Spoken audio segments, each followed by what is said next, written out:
Alam mo ba, mas vocal at empowered ang kabataang Pilipino pagdating sa diversity at inclusivity kaysa sa global average. 70% ng mga millennial at 89% ng Gen Z sa Pinas. Ramdam nila na kaya nilang magdala ng pagbabago sa trabaho.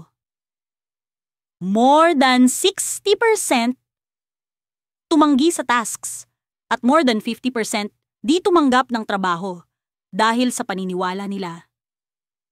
Kalahati satisfied sa diversity, equity, and inclusion efforts ng kumpanya nila.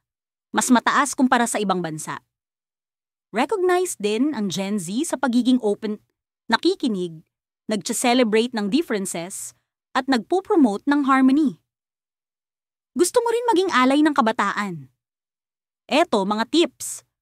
Makinig at i-amplify ang boses ng youth. Gamitin ang influence mo para maiparating concerns nila. Panindigan sila kahit wala sila. Iwasan ang performative allyship. Suportahan sila sa edukasyon, safety at growth. Irespeto ang privacy at tunay na pangangailangan nila sa bawat boses may pagbabago. Ikaw, anong hakbang ang gagawin mo?